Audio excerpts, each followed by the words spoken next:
Good afternoon. कल हम लोगों ने section number 44 A B discuss किया था लास्ट में जाते जाते, जो था in relation to tax audit.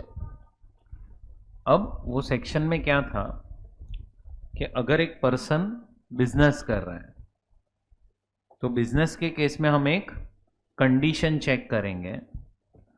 Condition अगर सेटिस्फाई हो जाती है तो आपका टर्नओवर अगर 10 करोड़ के ऊपर है, एंड अगर कंडीशन सेटिस्फाई नहीं होती है और आपका टर्नओवर 1 करोड़ से ज़्यादा है, या फिर आप प्रोफेशन में एंगेज हो और आपकी जो ग्रॉस रिसीट्स है वो 50 लाख से ज़्यादा है, तो फिर आप लोगों को आपके बुक्स ऑफ अकाउंट्स जो है वो ऑडिट करवाने पड़ेंगे from a practising chartered accountant.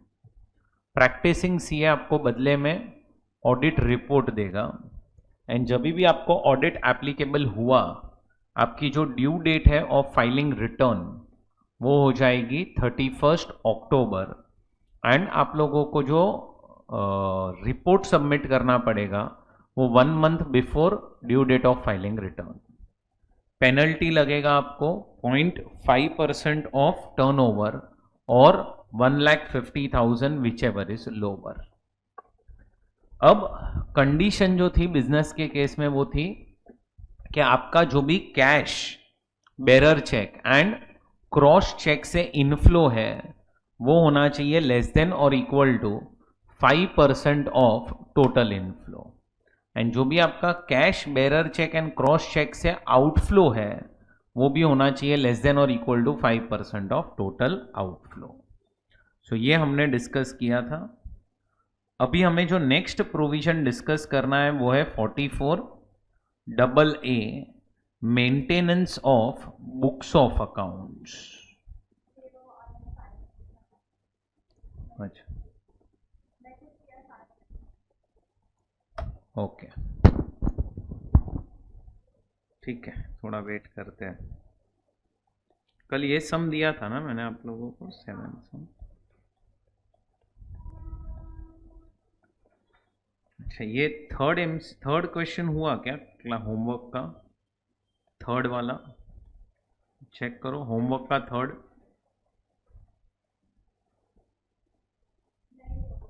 तब तक चलो पहले ये थर्ड क्वेश्चन कर लो फिर स्टार्ट करते हैं। तब तक ये क्वेश्चन कर लो, क्वेश्चन नंबर 3 होमवर्क का, डेप्रीसिएशन के ऊपर है।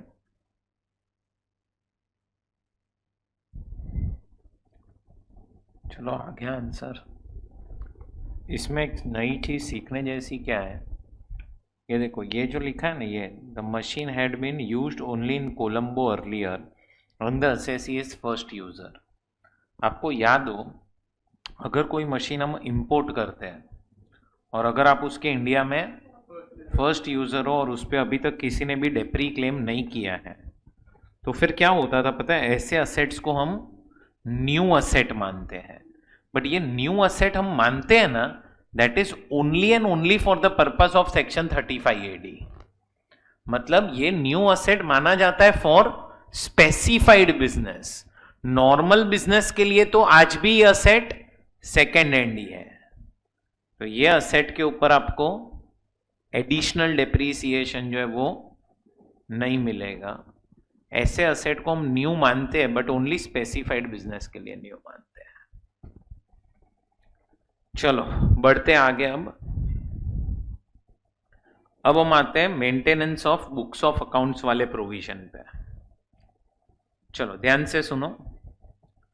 अब ये जो प्रोविजन है 44AA, कल अपन ने AB डिस्कस किया था, आज अपन AA डिस्कस कर रहे हैं।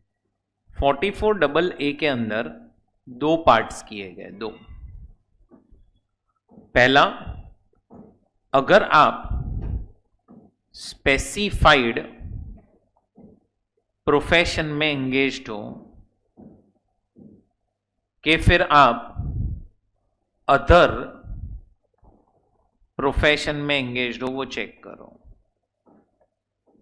या कोई भी आप बिजनेस कर रहे हो तो भी सेकंड पार्ट चेक करो। तो अगर आप बिजनेस कर रहे हो तो हमेशा सेकंड पार्ट में ही आओगे। ये सेकंड पार्ट है। अगर आप प्रोफेशन में एंगेज्ड हो तो चेक करो कि क्या आप स्पेसिफाइड प्रोफेशन में एंगेज्ड हो। अगर आंसर इज यस तो फर्स्ट पार्ट, नहीं तो सेकंड पार्ट। सो अगर कोई पर्सन बिजनेस कर रहा है तो सेकंड पार्ट, प्रोफेशन में एंगेज्ड है तो चेक करना है स्पेसिफाइड है क्या अदर। क्वेश्चन आता है सर स्पेसिफाइड प्रोफेशन में कौन कौन आएगा। तो ये देखो आपको यहाँ पे एक नोट दी गई है कि कौन कौन लोग स्पेसिफाइड प्रोफेशन में कवर्ड है। Every person carrying on legal, medical, engineering, architectural profession और profession of accountancy, technical consultancy, interior decoration और ऑथोराइज्ड रिप्रेजेंटेटिव। ऑथोराइज्ड रिप्रेजेंटेटिव को डिफाइन किया है सेक्शन 288 सबसेक्शन 2 में, जो डेफिनेशन आपको पढ़ने की जरूरत नहीं है। और a film artist, film artist में देखो ये सब लोग फिल्म आर्टिस्ट के अंदर कवर्ड है। Profession of company secretary and information technology professionals, ये सब स्पेसिफाइड प्रोफेशन में लोग हैं जो कवर्ड है। इसके अलावा जितने भी लोग प्रोफेशन में एंगेज्ड हैं वो सब चले जाएंगे अदर प्रोफेशन में। एंड जो लोग बिजनेस कर रहे हैं ना उनको तो हमेशा सेकेंड पार्टी एप्लीकेबल है। अब अगर आप प्रोफेशन में एंगेज्ड हो तो आपके केस में हम एक कंडीशन चेक करेंगे। अगर कंडीशन क्या हो जाती है सेटिस्फाई, तो आपको स्पेसिफाइड बुक्स मेंटेन करना पड़ेगा।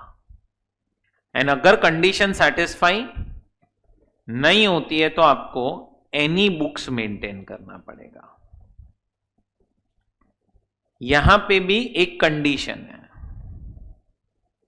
अगर सेटिस्फाई हो गई तो एनी बुक्स मेंटेन करनी पड़ेगी, और अगर नहीं हुई तो आपको नो बुक्स ऑफ अकाउंट्स। अब क्वेश्चन आता है कि सर स्पेसिफाइड बुक्स का मतलब क्या है। तो स्पेसिफाइड बुक्स को देखो वापस से डिफाइन किया गया है नोट नंबर 2। नोट नंबर 2 आपको बताता है कि कौन कौन सी बुक्स स्पेसिफाइड बुक्स है। अब ये आप लिस्ट याद रख सकते हो, ये होमवर्क में रहेगा। अब क्वेश्चन आता है सर एनी बुक्स का मतलब क्या। तो एनी बुक्स के लिए नोट नंबर 3 है। एनी बुक्स का मतलब है ऐसी बुक्स ऑफ अकाउंट्स जिसके बेसिस पे इनकम टैक्स डिपार्टमेंट आपकी इनकम कैलकुलेट कर सके। क्या ऐसी बुक्स ऑफ अकाउंट्स जिसके बेसिस पे इनकम टैक्स डिपार्टमेंट आपकी इनकम कैलकुलेट कर सके, that is known as any books. ऐसी बुक्स को हम बोलेंगे एनी बुक्स। तो इसको हम कैसे लिखते हैं, books which enables assessing officer. Now who is assessing officer, जो पर्सन आपका रिटर्न और सब चेक करता है। तो books which enables assessing officer to calculate income of assessee.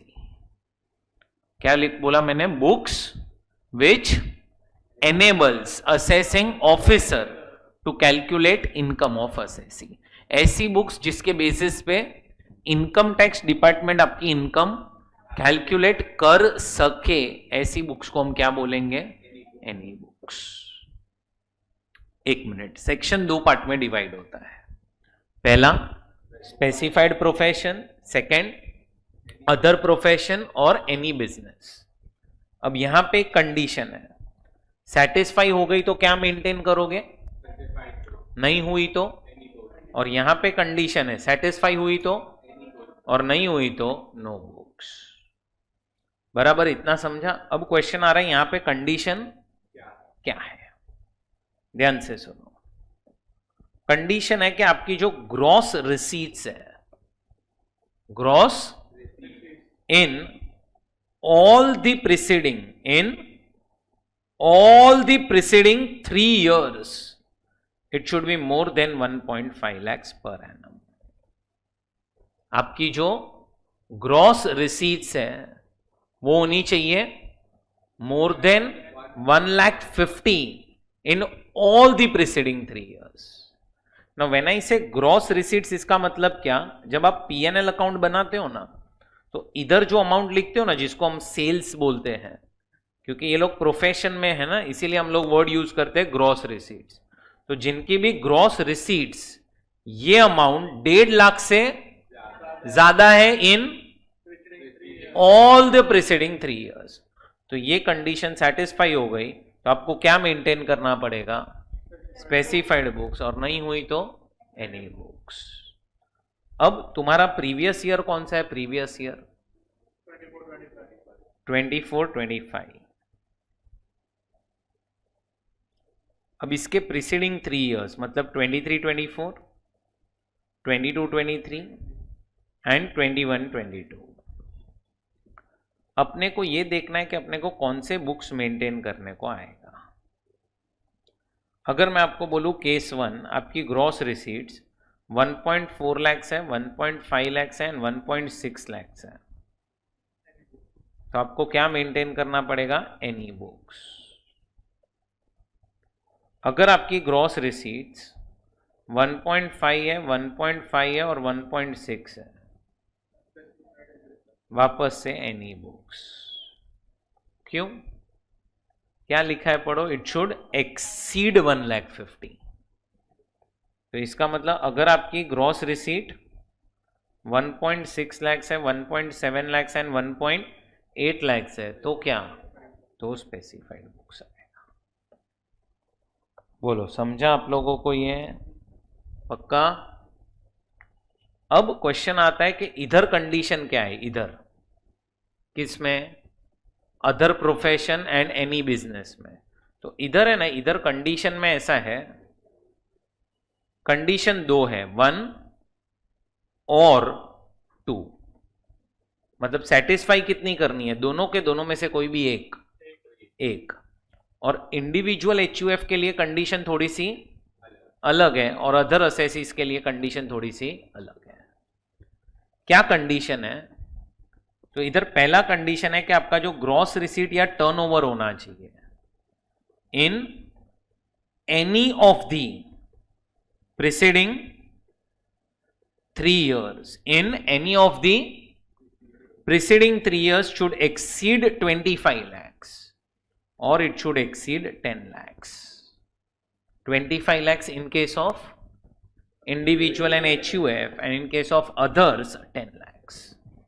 And आपका जो income from business and profession है in any of the preceding 3 years should be more than 2.5 lakhs and it should be more than 1.2 lakhs. बैठ रहा है, दिमाग में बैठ रहा है। दोनों में से कंडीशन कितनी सेटिस्फाई होनी चाहिए, एक ही कंडीशन सेटिस्फाई होनी चाहिए। अब एग्जांपल्स लेते हैं। आपका प्रीवियस ईयर कौन सा है, बोलो, उसके प्रीसीडिंग 3 years कौन से होंगे, 21, 22। अब आपको दो चीजें चेक करनी पड़ेगी। एक, ये समझो पीएनएल अकाउंट है, तो ग्रॉस रिसीट टर्नओवर इधर लिखते हैं अपन, और इधर आता है income from business and profession. So ये दो चीजें अपने को भी चेक करनी है। पहले कंडीशन में ये चेक करना है, दूसरे में ये चेक करना है। अब सुनो, अब सिचुएशन नंबर 1, आपकी gross receipt and turnover, sorry, gross receipt and turnover या income from business and profession. समझो आपकी gross receipt and turnover 24 lakhs, 25 lakhs, 26 lakhs and 2.4 lakhs, 2.3 lakhs and 2.2 lakh। आप हो इंडिविजुअल या एचयूएफ। चलो सोच के बताओ, क्या ये कंडीशन सेटिस्फाई हो रही है कि नहीं हो रही है।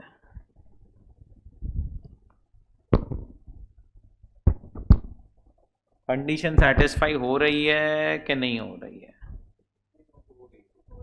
हो रही है, नहीं हो रही है। आंसर इज हो रही है। आपको क्या मेंटेन करना पड़ेगा, एनी बुक्स। क्यों हो रही है, हाँ, इधर एक एनी लिखा है, एनी, एनी मतलब कोई भी 1 साल में भी रहा तो भी चलेगा, ऑल नहीं है यहां पे। चलो second case, gross receipt turnover, income from business and profession.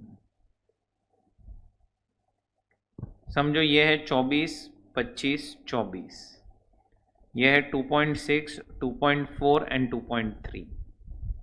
बोलो, हो रही है वापस से एनी बुक्स। चलो थर्ड केस, ग्रॉस रिसीट और turnover, income from business and profession. 24, 25, 24, 2.5, 2.4, 2.3। अब नहीं हो रही है तो नो बुक्स ऑफ अकाउंट्स। बैठा दिमाग में? अगर इंडिविजुअल एचयूएफ है तो लिमिट्स अलग है, और अगर अदर पर्सन होगा तो लिमिट्स अलग है। आपका है ना मेन प्रॉब्लम कहां पे आएगा मैं आपको बता दूं। आप लोगों को है ना कंफ्यूजन है ना यहां पे होने वाला है। देखो ये आप भूल जाते हो क्या, gross receipts all 3 years, more than का साइन भूल जाते हो। अच्छा कंफ्यूज मत होना, ग्रॉस रिसीट्स का मतलब क्या है, जो अमाउंट आप पीएनएल के क्रेडिट में लिखते हो इसको हम ग्रॉस रिसीट्स बोलते हैं। इधर आपको दो चीजें चेक करनी है, पहला ग्रॉस रिसीट और टर्नओवर, ये यहां पे आता है वो। दूसरा income from business and profession, second condition में ये चेक करना है आपको। समझ रहा है? दोनों में से कंडीशन कितनी सेटिस्फाई करनी है? इंडिविजुअल एचयूएफ के लिए लिमिट अलग है, अदर्स के लिए लिमिट अलग है। आया समझ में आया आप लोगों को? अब ये बुक्स ऑफ अकाउंट्स आपको मेंटेन करनी पड़ेगी for 6 years from the end of assessment year. So it is assessment year plus 6 years, or you can write another way, previous year plus 7 years। And अगर मेंटेन नहीं किया तो हम आपको 25,000 का पेनल्टी लगाएंगे। कितने का पेनल्टी लगाएंगे? 25,000 का। आया समझ में? अब आप लोग पहले सेक्शन का हेडिंग देके नोट नंबर 1 के ऊपर तक सब लिखोगे पहले, क्योंकि इसके बाद मुझे चाहिए कि आप लोग ये एग्जाम्पल कॉपी कर लो। ये स्पेसिफाइड प्रोफेशन के ऊपर एग्जाम्पल है, और ये अदर प्रोफेशन या बिजनेस के ऊपर एग्जाम्पल है, बराबर। और फिर अपन नोट नंबर 1, 2, 3 और लास्ट में अदर पॉइंट्स लिख लेंगे। चलो पहले ये चार्ट बनाओ।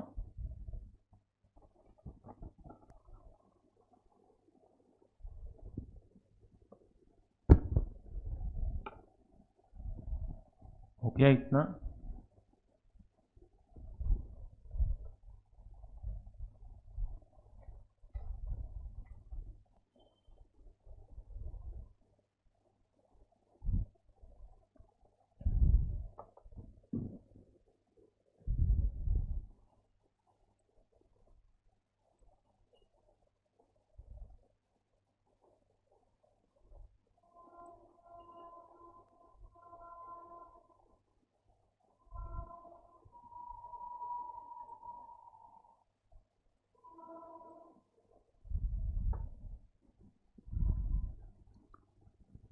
चलो अभी ये पहले एग्जाम्पल लिख लो, स्पेसिफाइड प्रोफेशन, फिर अदर प्रोफेशन पे लिख लो।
हाँ, नोट्स लिखना है इसके बाद, नोट 1, नोट 2, नोट 3 और अदर पॉइंट्स।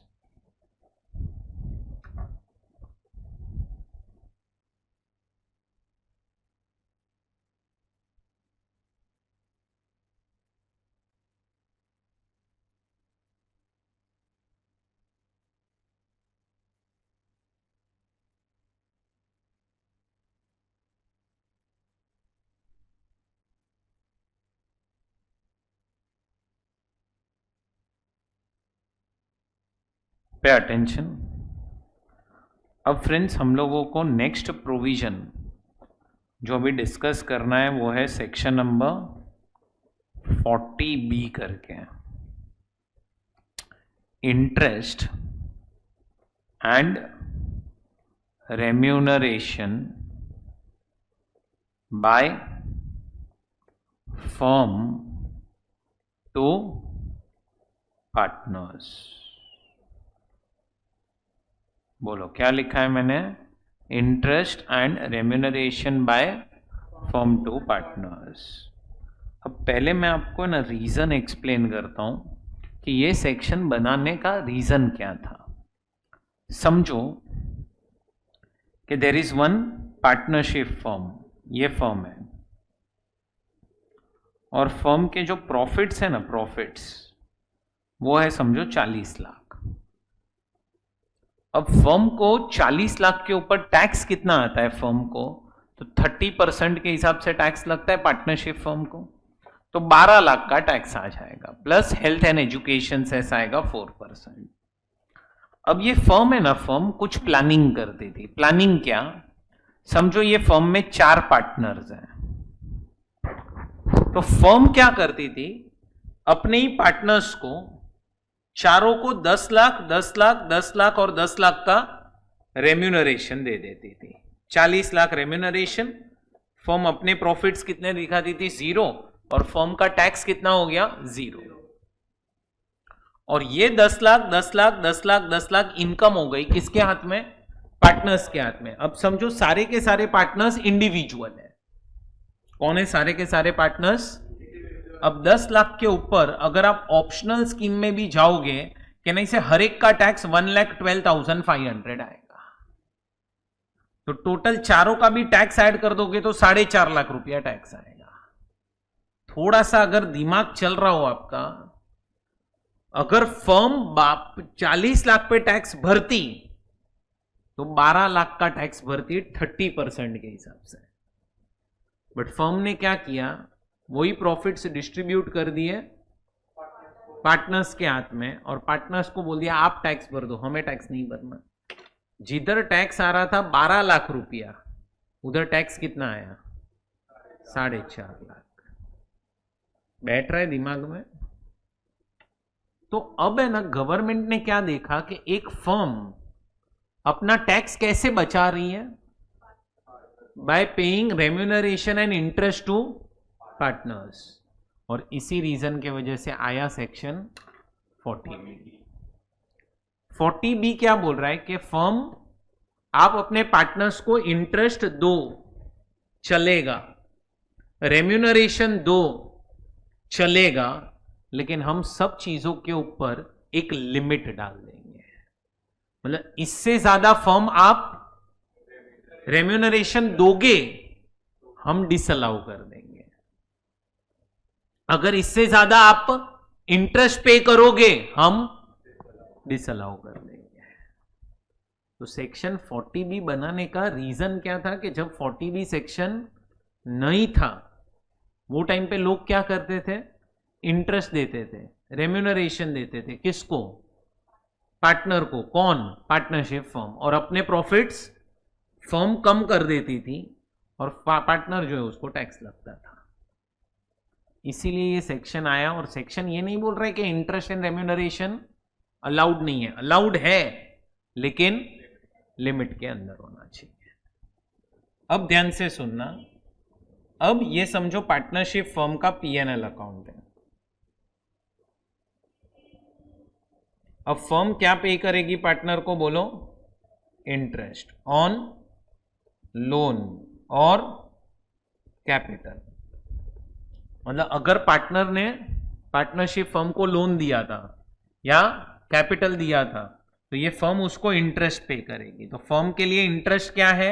एक्सपेंस है जो पीएनएल में डेबिट हो जाएगा। दूसरा, फर्म क्या देगी अपने पार्टनर्स को? रेम्यूनरेशन, तो वो भी डेबिट हो जाएगा।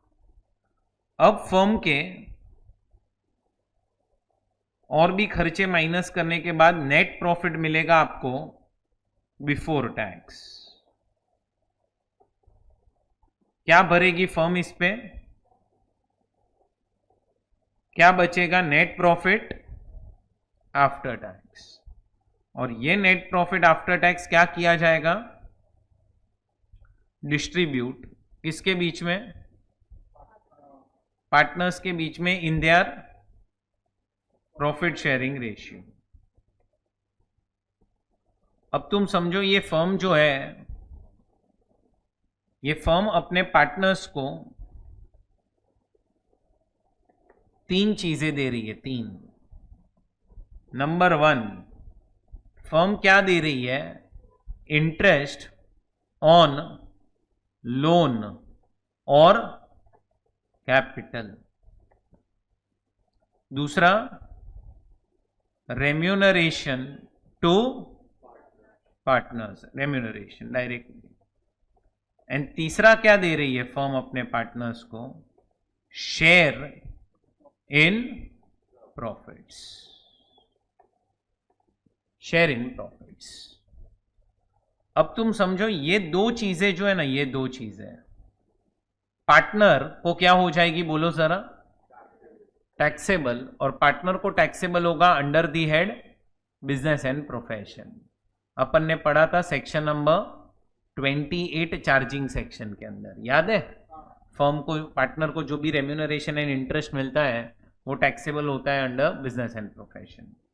और ये जो शेयर इन प्रॉफिट है ना, शेयर इन प्रॉफिट पार्टनर के हाथ में क्या हो जाएगा? एग्जम्प्ट हो जाएगा अंडर सेक्शन 10(2)(a). क्यों एग्जम्प्ट हो जाएगा? क्योंकि ऑलरेडी कहने से इस पे टैक्स आ चुका है।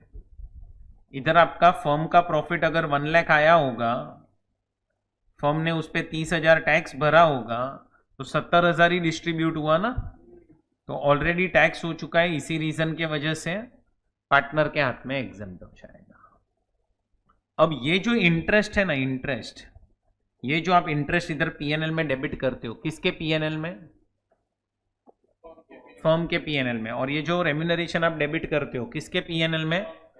तो ये इंटरेस्ट और रेम्यूनरेशन फर्म आपको हम माइनस करने देंगे, लेकिन उसके ऊपर सारी कंडीशंस रखेंगे और कुछ लिमिट्स रखेंगे। शेयर इन प्रॉफिट पे कुछ लिमिट्स रखने की जरूरत है ही नहीं, क्योंकि शेयर इन प्रॉफिट तो it is distributed after tax, तो वो तो कोई मतलब नहीं है उसका। तो अपने को अब 2 चीजें पढ़नी है। पहली चीज क्या पढ़नी है? लिमिट्स पढ़नी है, बट पहली चीज लिमिट किसके लिए पढ़नी है? तो पहले पढ़ना है अपने को limit for interest on loan और कैपिटल। बराबर, पहला अपने को लिमिट पढ़ना है interest on loan and capital पे, फिर हमें पढ़ना है रेम्यूनरेशन के ऊपर। ये सेक्शन के अंदर हुए हैं थोड़े बहुत अमेंडमेंट्स, तो एग्जाम में आने के चांसेस ज्यादा है। ध्यान से सुनो। अब इंटरेस्ट के केस में, ध्यान से सुनना, इंटरेस्ट माइनस करने मिलेगा, लेकिन उसके लिए कुछ कंडीशंस हैं प्लस कुछ लिमिट्स हैं। कंडीशन नंबर 1 ध्यान से समझो कि इंटरेस्ट हम आपको माइनस करने देंगे। Condition number 1, it should be authorised by partnership deed. मतलब क्या? पार्टनरशिप डीड के अंदर लिखा हुआ होना चाहिए कि partners are entitled to interest at the rate of this much percentage. Now if suppose there is a partnership deed and in this deed there is no authorization, for payment of interest। मतलब क्या? Deed जो है वो silent है, deed में कुछ लिखा नहीं है, और अब क्या हुआ, अब ये फर्म ने अपने पार्टनर्स को इंटरेस्ट पे भी की है at the rate of 10%। Deed में लिखा नहीं है, डीड ऑथोराइज नहीं कर रहा है, तो भी फर्म ने इंटरेस्ट पे की, क्या हो जाएगी ये सारी की सारी इंटरेस्ट डिसअलाउड। मतलब फर्म के बुक्स में क्या करेंगे, अगर पीएनएल में डेबिट कर दिए तो हम ऐड बैक कर देंगे। सो पहला ही चीज, फर्म हम आपको इंटरेस्ट माइनस करने देंगे, कब, जब डीड के अंदर मेंशन होगा कि partners are entitled to interest at the rate of this much %। If deed is silent, there is no authorisation और फर्म आप तो भी इंटरेस्ट पे करोगे, then such interest is disallowed.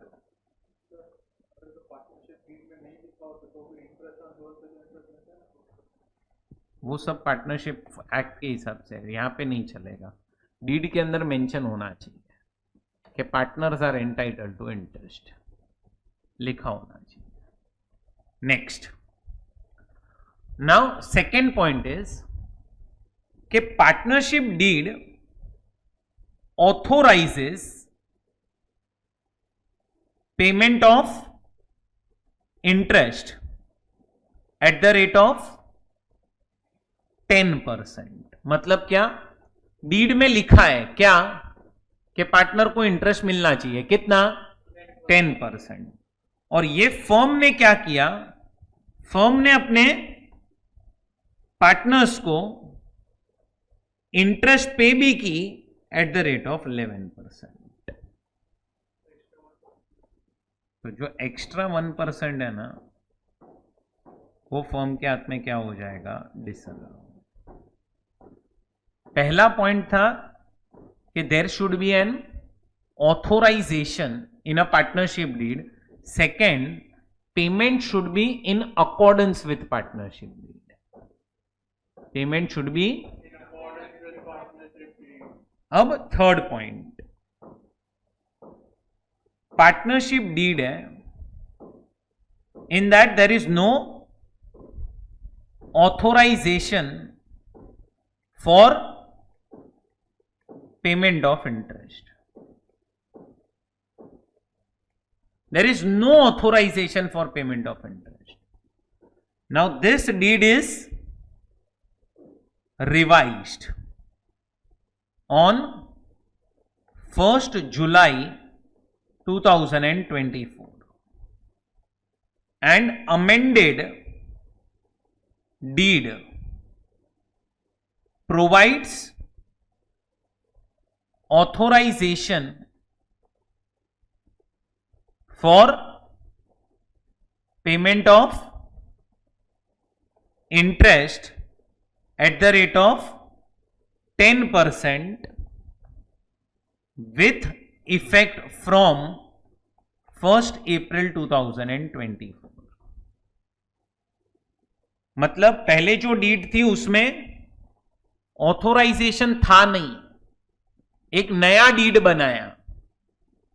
नया डीड कब बना, 1 जुलाई को, जिसने फर्म को बोला कि आप इंटरेस्ट पे। और डीड देखो, डीड ऑथोराइजेशन जो आपको दे रहा है ना, वो दे रहा है रेट्रोस्पेक्टिवली। मतलब now firm can pay interest to partners for entire year, that is from 1st April 24 to 31st March 25।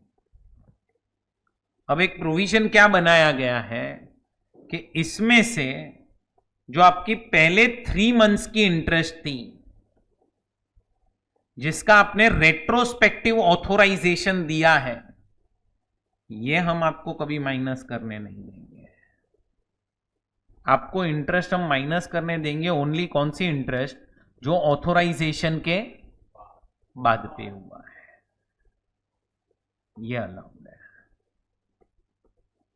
बैठा दिमाग में। सो पहला पॉइंट था कि पेमेंट के लिए ऑथोराइजेशन होना चाहिए, payment should be in accordance with partnership deed, prior period interest नहीं चलेगा। मतलब क्या, ऑथोराइजेशन रेट्रोस्पेक्टिवली दिया तो नहीं चलेगा, प्रोस्पेक्टिव इंटरेस्ट चलेगी। अब आ रहा है point number 4, partnership deed authorises payment of interest at the rate of 15%। मतलब डीड में लिखा है क्या कि partners are entitled to interest at the rate of 15% and this firm pays interest to partners also at the rate of 15%। Firm ने अपने partner को interest भी कितना पे किया, 15% पे कर दिया। अब ये सेक्शन क्या बोल रहा है, 40B। सेक्शन 40B में लिखा है कि फर्म हम आपको मैक्सिमम जो इंटरेस्ट माइनस करने देंगे, मैक्सिमम वो हो सकती है बस 12%। सब कुछ बराबर है, डीड के हिसाब से पेमेंट हुआ है, ऑथोराइजेशन भी है, पोस्ट पीरियड भी है, लेकिन प्रॉब्लम क्या हो गई, अब यहां पे प्रॉब्लम हो गई कि आपने 12% से ज्यादा पे कर दिया। तो अब फर्म के बुक्स में क्या हो जाएगा, 3% डिसअलाउ हो जाएगा। इसका मतलब अगर फर्म ने समझो पीएनएल अकाउंट बनाया होगा और उसमें लिखा होगा interest at the rate of 15% और फिर फर्म का नेट प्रॉफिट आया होगा, तो हम क्या करेंगे, ये नेट प्रॉफिट से स्टार्ट करेंगे और इसमें ऐड कर देंगे फर्म के बुक्स में interest at the rate of 3%। मतलब तुम्हें समझ में आ रहा हो तो कहना इसे फर्म को माइनस करने कितना मिला, फाइनली 12% मिला। फर्म हम आपको मैक्सिमम इंटरेस्ट कितनी माइनस करने देंगे, मैक्सिमम 12%। बट वो 12% भी आपको मिलेगा जब ऑथोराइजेशन होगा, it should be in accordance with partnership deed and prior period interest नहीं चलेगा। गया इतना भेजे में। अब इसी में मेरे को एक और पॉइंट सिखाने का है, यहां पे जो लिखा है ना उसमें, ये फर्म ने कितना परसेंटेज इंटरेस्ट पे किया है पार्टनर को, 15%। फर्म को अलाउ कितना हुआ, अलाउ, और फर्म को डिसअलाउ कितना हो गया। ये पार्टनर जो है उसको इंटरेस्ट रिसीव कितना हुआ, इंटरेस्ट रिसीव्ड, कहना इसे 15% इसको रिसीव हुआ। मेरा क्वेश्चन क्या है, उसको कितना इंटरेस्ट टैक्सेबल होगा परसेंटेज टर्म्स में, बोलो। पूरा 15 टैक्सेबल हो जाएगा। पार्टनर को कितना इंटरेस्ट टैक्सेबल होगा, 12% टैक्सेबल होगा। क्यों पता है, 12% इधर टैक्स नहीं हुआ है, किधर, फर्म के बुक्स में, क्योंकि फर्म को उतना खर्चा माइनस करने मिला है। समझ में आ रहा हो तो फर्म के बुक्स में 3% टैक्स हो चुका है। अगर आप इधर 15 करोगे ना तो 3% पे 2 बार टैक्स लग जाएगा। तो इधर 3% आपने अपनी इनकम में ऑलरेडी ऐड कर दिया है, तो आपने माइनस कितना किया, 12। तो फर्म को, पार्टनर को टैक्सेबल भी कितना होगा, 12। इधर सुनो कैसे याद रखने का, फर्म को जितना खर्चा मिला है उतना ही पार्टनर को टैक्सेबल होगा, क्योंकि जितना फर्म के लिए खर्चा है उतने पे फर्म ने टैक्स नहीं भरा तो उतने पे पार्टनर भर देगा। ये समझा कि नहीं समझा। तो ये आपका 4th पॉइंट हो गया, और 2 पॉइंट्स है 5th पॉइंट। अब समझो कि एक फर्म है, एक फर्म, उसमें मिस्टर ए और मिस्टर बी पहले से ही पार्टनर्स हैं, समझो, और एक पर्सन है मिस्टर, सॉरी यहां पे एक HUF है, HUF। ये HUF है ना, ये भी फर्म के अंदर क्या बनने जा रहा है अभी, पार्टनर। तो ये HUF ने अपने अकाउंट से कैपिटल दिया फर्म को, और ये HUF का जो करता है वो है मिस्टर एक्स। कौन है ये करता, किसका, HUF का।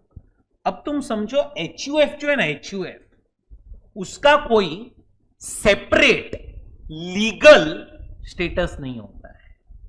आज ये फर्म है ना, फर्म वो बुक्स में कैसा लिखेगी पता है? बुक्स में लिखेगी HUF इज पार्टनर, ब्रैकेट में लिखेगी मिस्टर एक्स। इसका मतलब क्या? पार्टनर कौन है? पैसा किसने दिया फर्म को? HUF ने। बट HUF को रिप्रेजेंट कौन कर रहा है? Mister x. Mister ex partner नहीं है, मिस्टर एक्स सिर्फ HUF को रिप्रेजेंट कर रहा है। अब सुनो, अब ये कर्ता ने क्या किया?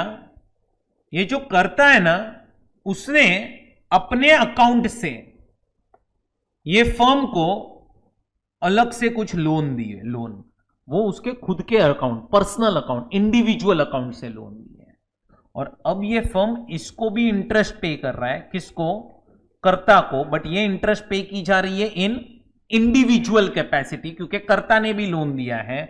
और plus plus plus plus plus firm ने इंटरेस्ट पे किया है किसको? HUF को।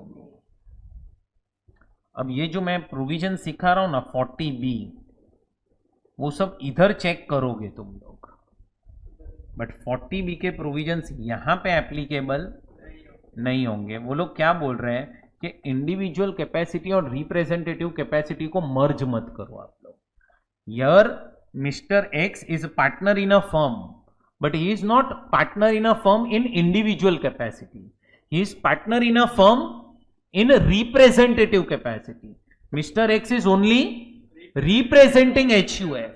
So actually who is partner? HUF is the partner.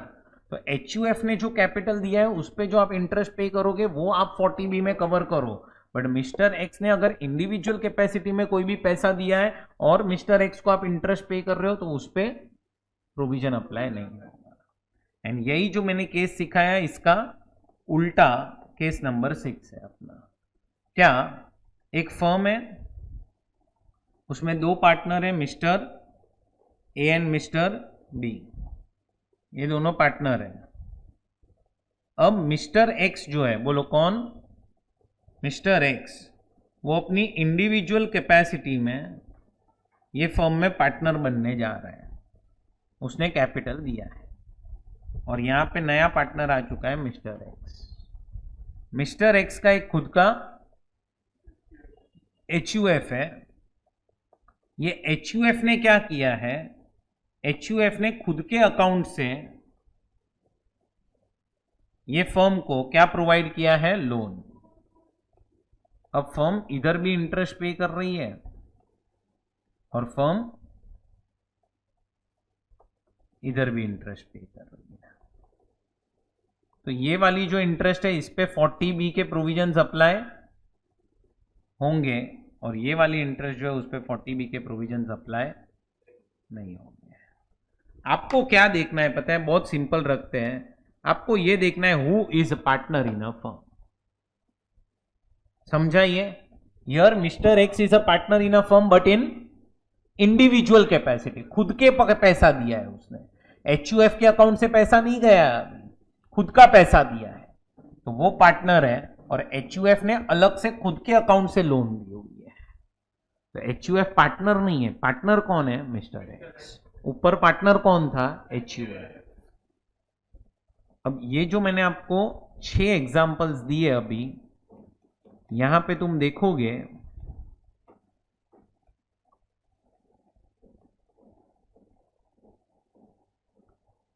Conditions for अलावेबिलिटी of interest. ये पहला, दूसरा, तीसरा, चौथा और पांचवा पॉइंट। फर्स्ट पॉइंट जो है उस पर मैंने आपको 2 एग्जांपल्स दिए थे, बाकी सब पे एक एक एक और एक, इसीलिए एग्जांपल हो गए 6। फर्स्ट पॉइंट देखो, the interest payable by firm to its partner should be authorised by and in accordance with partnership deed. Second point, the interest payable by firm to its partner should not be for a period following prior to the date of such partnership deed authorising the payment of interest. वो retrospective, maximum 12%। और ये आपका representative capacity और individual capacity का provision. अब हम आते हैं वर्ड रेम्यूनरेशन पे। इधर अमेंडमेंट्स हुई है, तो आप लोग थोड़ा सा ध्यान ज्यादा देना अब यहां पे।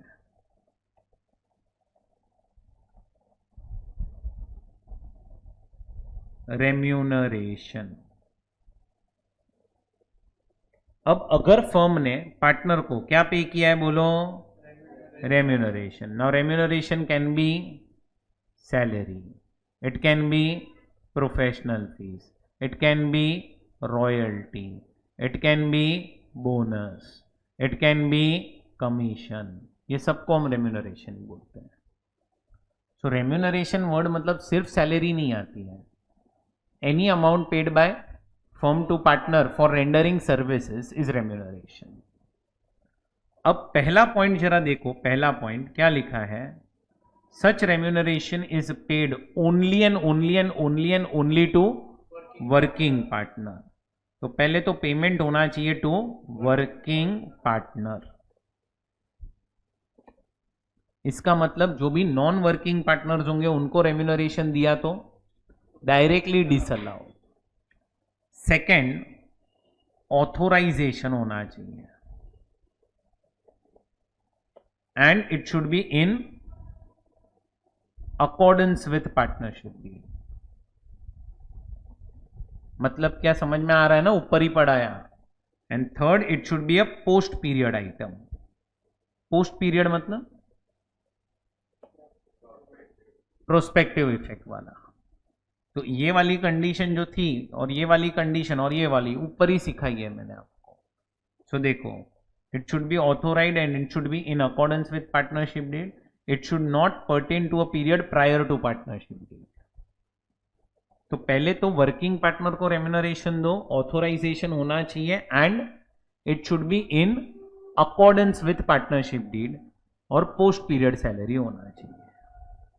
अब अगर ये सारी कंडीशंस क्या हो जाएगी, तो पहले तो रेम्यूनरेशन माइनस करने मिलेगा, लेकिन जो मिलेगा ना उसके ऊपर भी लिमिट आएगी। अब समझो एक फर्म में देयर आर 3 पार्टनर्स, एक स्लीपिंग है और 2 वर्किंग पार्टनर है। वर्किंग पार्टनर को आपने 10 लाख का रेम्यूनरेशन दिया और स्लीपिंग पार्टनर को 3 लाख। तो पहले तो 3 लाख क्या हो जाएगा, डायरेक्टली डिसअलाउ। 3 लाख क्या हो जाएगा, डायरेक्टली डिसअलाउ। अब बचा कितना, 10 लाख अलाउ होगा, लेकिन उसमें अपने को देखना पड़ेगा लिमिट। तो ये देखो, अगर फर्म का ये P&L अकाउंट है, किसका, फर्म का। फर्म ने इधर डेबिट क्या किया है, रेम्यूनरेशन 10 लाख, और फिर फर्म का क्या आया है, नेट प्रॉफिट। अपना टारगेट क्या होता है, अपन टारगेट होता है नेट प्रॉफिट कैलकुलेट से स्टार्ट करने का, फिर कुछ चीजें ऐड करने की, कुछ चीजें लेस, कुछ चीजें ऐड, कुछ चीजें लेस, और पहुंचने का कहां पे, नेट प्रॉफिट पे ही पहुंचने का as per income tax act. अरे कल तुमने सम्स किए ना यार। तो अब अपने को देखना है कि क्या ये रेम्यूनरेशन लिमिट के अंदर है कि नहीं। अगर समझो लिमिट 12 लाख आती है तो 10 लाख अलाउड हो जाएगा, तो कुछ करने की जरूरत नहीं है एडलेस। और अगर लिमिट 8 लाख आई तो 2 लाख ऐड करना पड़ेगा। तो अब हमें क्या करना पड़ेगा, तो हमें अपना एक्चुअल रेम्यूनरेशन जो है ना, एक्चुअल रेम्यूनरेशन, उसको कंपेयर करना पड़ेगा किसके साथ, लिमिट के साथ। दोनों में से सिलेक्ट क्या करेंगे, जो भी लोअर आएगा that is your allowable remuneration. Allowable मतलब समझते हैं, अलावेबल मतलब क्या, जितना आप P&L में डेबिट कर सकते हो, अलाउड है, अलाउड।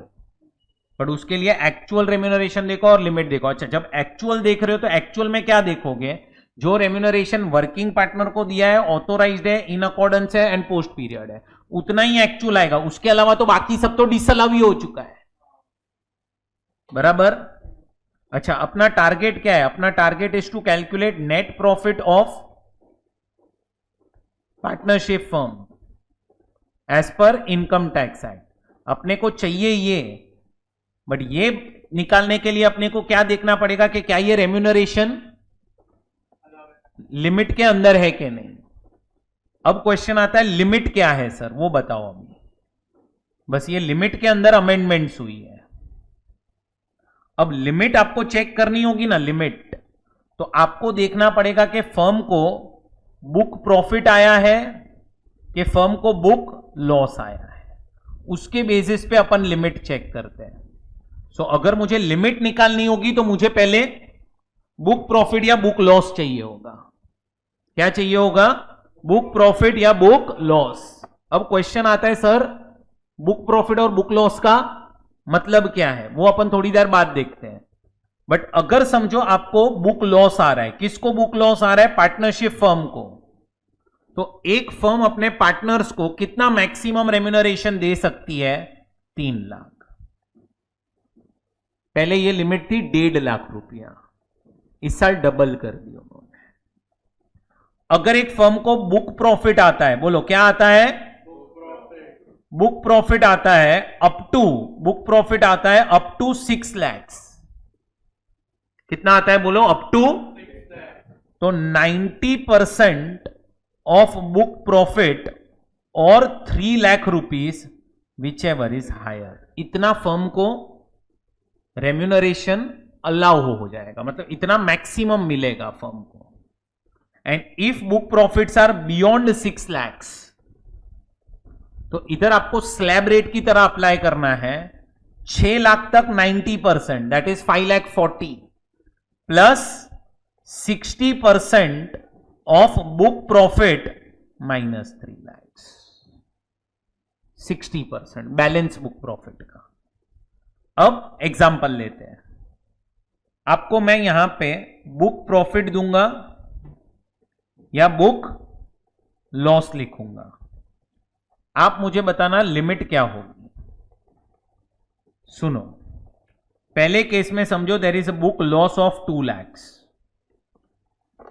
कितना मैक्सिमम रेम्यूनरेशन अलाउ होगा? मैक्सिमम 3 लाख। समझो बुक प्रॉफिट आया आप लोगों को 1 लाख का, तो 90% ऑफ बुक प्रॉफिट और 3 lakh whichever is higher, तो वापस से कहना इसे 3 लाख ही आने वाला है। 2 लाख का बुक प्रॉफिट आया तो भी 3 लाख। अच्छा 3 लाख का बुक प्रॉफिट आया तो भी 3 लाख ही होगा। अच्छा 4 लाख का बुक प्रॉफिट आया तो 4 लाख का, यस, अब हो जाएगा 3,60,000। अच्छा बुक प्रॉफिट अगर 5 लाख का है तो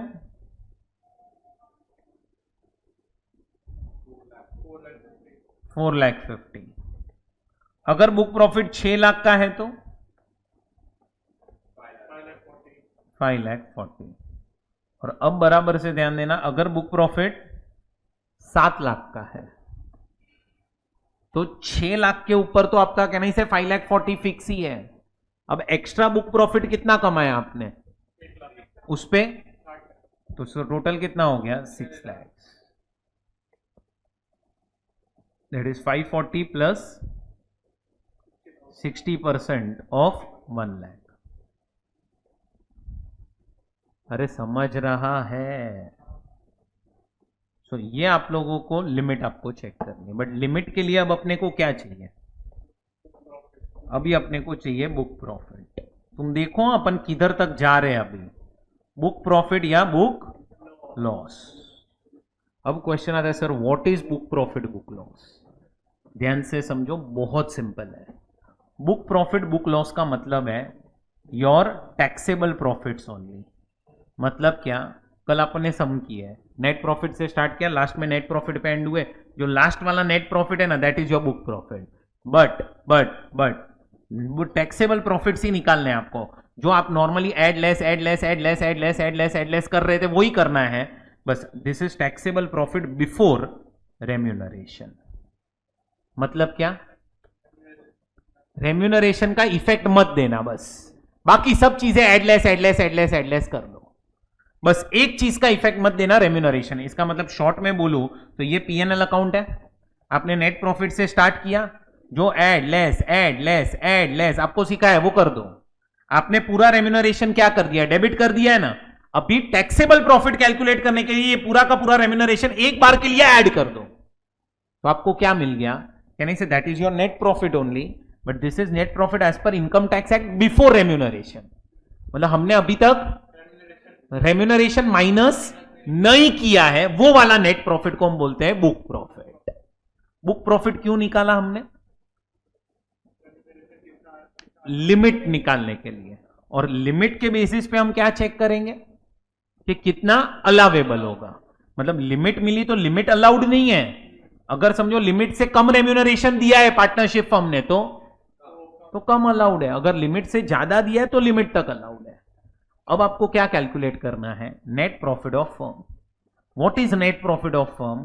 तुम्हें समझ में आ रहा हो तो तुमने पहले से ही नेट प्रॉफिट निकाल ही लिया है, टैक्सेबल प्रॉफिट्स निकाल ही लिए, स्टेप नंबर 1 ये यहां पे तुमने टैक्सेबल प्रॉफिट निकाल लिए, ये तुमने उसके बेसिस पे अलावेबल निकाला, सॉरी उसके बेसिस पे लिमिट निकाली, उसके बेसिस पे अलावेबल। अब तुम समझो इसमें अपने को कौन सी चीज का इफेक्ट देना बाकी है स्टेप नंबर 1 में। बस तो एक काम करो, माइनस करो क्या? अलावेबल रेम्यूनरेशन, और जो बचा that is your net profit of firm as per income tax act. Easy है, समझा? अच्छा समझो समझो, 10 लाख का रेम्यूनरेशन था, तो आप बुक प्रॉफिट कैलकुलेट करते वक्त क्या करोगे? ये 10 लाख डेबिट हुआ था तो मतलब पूरा ऐड कर दोगे, मतलब इसके अंदर 10 लाख ऐड हो गया। अब इसके बेसिस पे तुमने लिमिट निकाला, एग्जाम्पल लो के लिमिट 8 लाख आया एग्जाम्पल, तो अलाउ कितना होना चाहिए? क्या बोल रहे हैं? 8 लाख अलाउ होना चाहिए ना, 10 लाख तो दिया था और 10 लाख इधर लिखा, 8 लाख लिमिट आई, तो कितना अलाउ होना चाहिए? 8 lakh.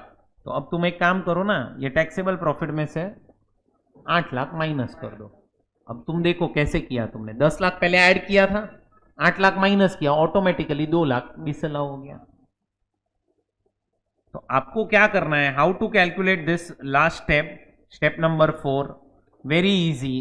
Can I say step number 1 minus step number 3, खत्म। Step 1 minus step 3। अरे सुना तुमने कि नहीं समझा? पक्का? तो ये आपके 4 स्टेप्स हैं, इस तरह से आपको प्रॉफिट निकालना है। ये लिमिट समेंड हुई है, वो याद रखना। कोई भी सिचुएशन आए तुम्हारे सामने, मैं इतना बोल सकता हूं, एक फर्म को 3 लाख का रेम्यूनरेशन तो हमेशा अलाउड ही है, चाहे फर्म को लॉस आए चाहे फर्म को प्रॉफिट आए, 3 लाख का तो अलाउड ही है। And this limit is not per partner, it is all together all partner, मतलब जितने भी पार्टनर होंगे वर्किंग, सबका मिला के है। अच्छा अब मैं आपसे एक क्वेश्चन पूछता हूं, सोच के आंसर देना। समझो मैंने आपको रेम्यूनरेशन दिया, मैं फर्म हूं आप पार्टनर हो, मैंने आपको रेम्यूनरेशन दिया है 5 लाख का, पर मेरी लिमिट आई 4 लाख एग्जाम्पल, तो मुझे अलाउ कितना हुआ होगा? एक मिनट, मैंने कितना दिया आपको, मेरे को अलाउ कितना हुआ, मेरे को डिसअलाउ कितना हुआ? 1 लाख मेरे बुक्स में डिसअलाउ हो चुका है। आपको मिला कितना? आपको टैक्स कितने पे आएगा? 4 लाख पे आएगा। क्यों 4 लाख पे आएगा? 4 लाख मेरे को अलाउ हुआ है, डिसअलाउ नहीं हुआ है। 4 लाख, हाँ, तो मेरे को उस पर मैंने टैक्स नहीं भरा उस पर, तो आपको टैक्स भरना पड़ेगा उस पर। 1 लाख रुपया मेरे को डिसअलाउ हो चुका है, तो उस पर ऑलरेडी मैं टैक्स भरेगा, फर्म टैक्स भरेगा उस पर, तो पार्टनर को टैक्सेबल नहीं है। समझ रहा है? सो ये आपका कौन सा सेक्शन कंप्लीट हुआ? 40B, interest and remuneration by firm to its partners. समझा? चलो पहले ये लिख लेंगे आप लोग, कुछ डाउट हो तो पूछो।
अब यहाँ पे ध्यान दो, अब आपको एक क्वेश्चन सॉल्व करना है।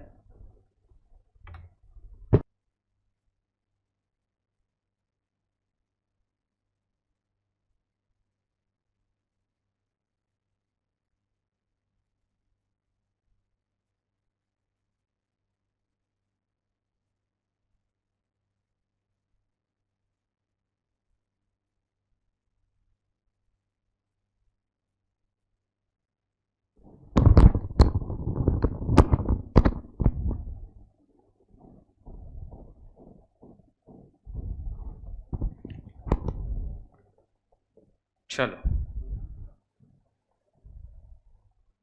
अब पहले तो इंटरेस्ट ऑन कैपिटल ऐड हो जाएगा। क्यों? हाँ, नोशनल एक्सपेंस है ये। क्या है? नोशनल। अब तुम्हें डाउट आना चाहिए ये एडजस्टमेंट में, मतलब ये एडजस्टमेंट में तो इतना डाउट नहीं होना चाहिए, बट ठीक है। 12,000 टोटल है खर्चा, इसमें से रीजनेबल अमाउंट कितना है? 9, और अनरीजनेबल 3। तो ये तो वैसे ही डिसअलाउ हो जाएगा 40A2 में, तो इसको डिसअलाउ करने की जरूरत नहीं है क्योंकि 10,000 से कम चला गया, फिर वो 40A3 आएगा ही नहीं। 40A2 में 3,000 को डिसअलाउ कर दो, बराबर मैडम? अब आना चाहिए डाउट इधर, सेल्स। अब क्या डाउट आ रहा है? देखो, आपने एक P&L अकाउंट बनाया है, इधर देखो सब लोग। ये P&L में आपने खुद को ही कुछ गुड्स बेच दिए, सेल्स। कितना लेके गए हो गुड्स की value? Market value, sorry, sales include sales to Raj, खुद को ही बेचा, 10,000 के गुड्स बेचे। अच्छा, ये गुड्स आपने कितने में खरीदे थे? तो जब आपने खरीदे होंगे तब आपने परचेस इसमें लिखा होगा 8। अब आप कभी भी गुड्स खुद को ही बेच सकते हो क्या? नहीं। तो ये ट्रांजैक्शन से आपने क्या किया? 2,000 का प्रॉफिट बुक किया। ये प्रॉफिट एक्चुअली में हुआ है कि इट्स अ नोशनल प्रॉफिट? हटाओ वो प्रॉफिट, या तो दो इफेक्ट दो, 10,000 को क्रेडिट में से हटाओ, मतलब इसको लेस करो और इसको ऐड करो, या फिर डायरेक्टली प्रॉफिट ही 2,000 कम कर दो। खुद ही खुद को गुड्स बेच के आप प्रॉफिट कैसे कमा सकते हो? अंडरस्टूड? हाँ, नहीं समझा? पक्का? हाँ, अच्छा। अभी सुनो, एक ये पॉइंट है, he received 80,000 from a debtor at any time in a cash, at a time in a cash, मतलब मिला है, खर्चा थोड़ी हुआ है ये तो। इसका कोई इफेक्ट देने की जरूरत ही नहीं है, नो इफेक्ट। खर्चा ही नहीं हुआ है तो काय का इफेक्ट दोगे तुम लोग? और अब ये वाली एडजस्टमेंट है ना, इसको इंपॉर्टेंट मार्क करना है।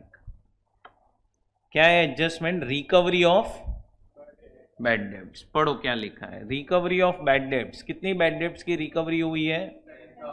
10,000। और आगे क्या लिखा है? Out of which 8,000 was allowed as deduction. अब इसका मतलब क्या? ध्यान से सुनो, जब आपका बैड डेब्ट्स हुआ था ना, हुआ था इस साल में, समझो कुछ डेटर्स ने बोल दिया हम पैसा, टोटल 10,000 के बैड डेब्ट्स हुए थे आपके, लेकिन आपको है ना इनकम टैक्स डिपार्टमेंट ने माइनस करने सिर्फ 8,000 ही दिए। अब आपने भी तभी कुछ आर्ग्यू नहीं किया, बोला छोड़ो। अब जब आपको फ्यूचर में जाके 10,000 की रिकवरी होगी तो आप टैक्स कितने पे भरोगे?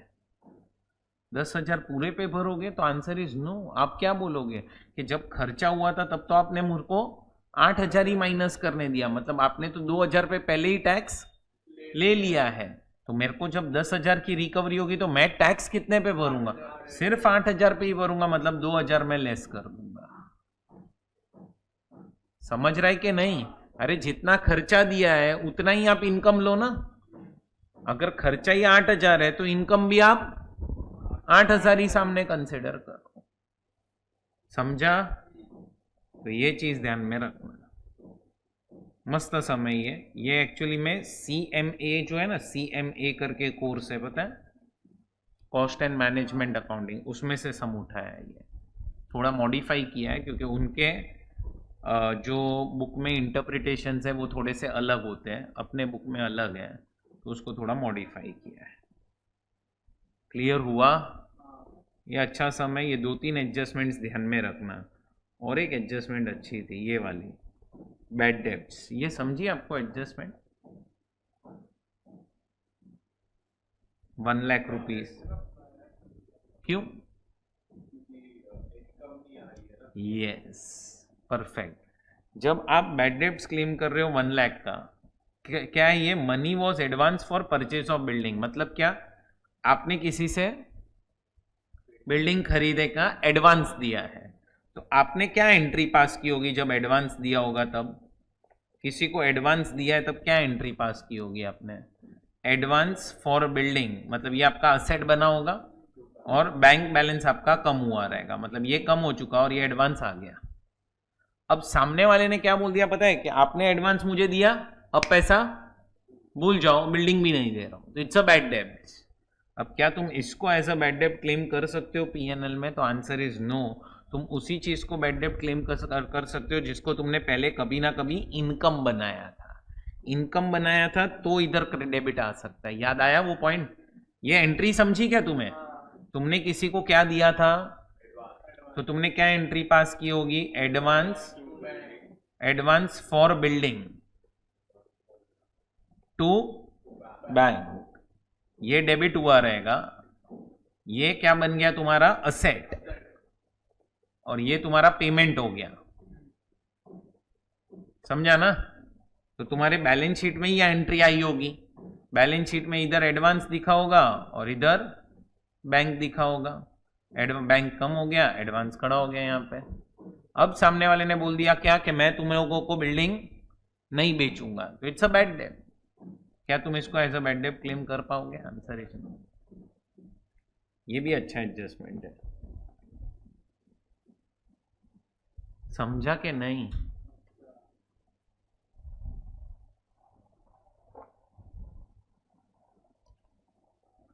कुछ डाउट हो तो पूछो।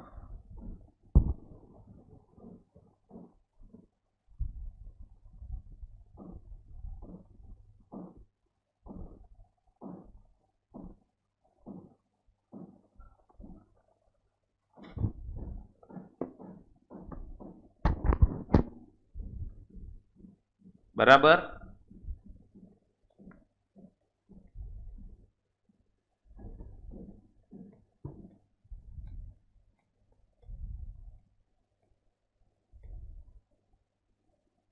ये एक सम देख लो, question number 1 and question number 2 class test से। क्लास टेस्ट का क्वेश्चन 1, क्वेश्चन 2 करो फटाफट, फिर लेक्चर एंड करते हैं। कल अपना बिजनेस खत्म हो जाएगा, कल अपन कैपिटल गेन स्टार्ट करेंगे।